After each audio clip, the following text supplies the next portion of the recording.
प्रिय भक्तों, जय श्री राम। आपका हमारे चैनल अनंतम मंत्र पर हार्दिक स्वागत है। प्यारे भक्तों, शनिदेव का संबंध शनि ग्रह से है और उनकी दृष्टि को बहुत ही शक्तिशाली लेकिन गंभीर माना गया है। उनकी कृपा जहां जीवन को उन्नति की ऊंचाइयों तक पहुंचा सकती है, वहीं उनकी उपेक्षा या अपमान जीवन को संकटों से भर सकती है। शनि की महादशा, साढ़े साती और ढैया को लेकर आम जनमानस में भय होता है, लेकिन वास्तविकता यह है कि ये समय आत्ममंथन, कर्म सुधार और जीवन में स्थिरता लाने का अवसर होता है। शनिदेव कभी अन्याय नहीं करते, वे केवल वही फल देते हैं जो हमारे कर्मों से जुड़ा होता है। इस मंत्र से शांति, संयम और स्थिरता प्रदान करता है। इस मंत्र का नियमित जाप करने से आपके ऊपर शनिदेव की कृपा निश्चित रूप से होगी।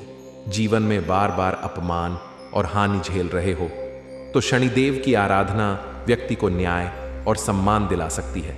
शनि मंत्र के प्रभाव से व्यवसाय, नौकरी और करियर में स्थिरता आती है। तो प्यारे भक्तों, वीडियो अच्छी लगी तो दिल से एक लाइक, साथ ही कमेंट बॉक्स में जय श्री शनिदेव लिखकर भगवान शनिदेव का आशीर्वाद ले और हमारे चैनल अनंतम मंत्र को सब्सक्राइब करना बिल्कुल भी ना भूले। तो आइए भक्तजनों, मंत्र का जाप शुरू करते हैं। ओम शं शनिश्चराय करालमुखाय नमः। ओम शं शनिश्चराय करालमुखाय नमः।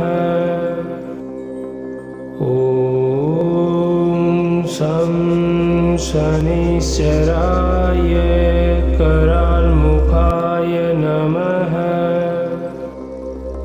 ओम शं शनिश्चराय करालमुखाय नमः। ओम शं शनिश्चराय करालमुखाय नमः। शं शनिश्चराय करालमुखाय नमः। ओम शं शनिश्चराय करालमुखाय नमः। ओम शं शनिश्चराय करालमुखाय नमः। ओम शं शनिश्चराय करालमुखाय नमः। ओम शं शनिश्चराय करालमुखाय नमः।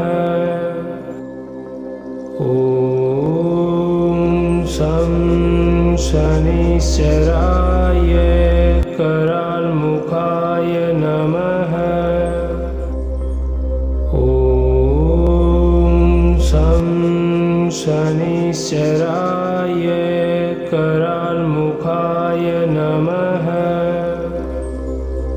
ओम शं शनिश्चराय करालमुखाय नमः। ओम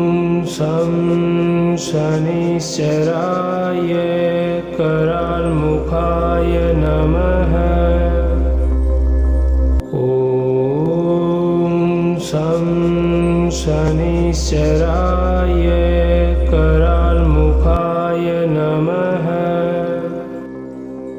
ओम शं शनिश्चराय करालमुखाय नमः। ओम शं शनिश्चराय करालमुखाय नमः। ओम शं शनिश्चराय करालमुखाय नमः। ओम शं शनिश्चराय करालमुखाय नमः।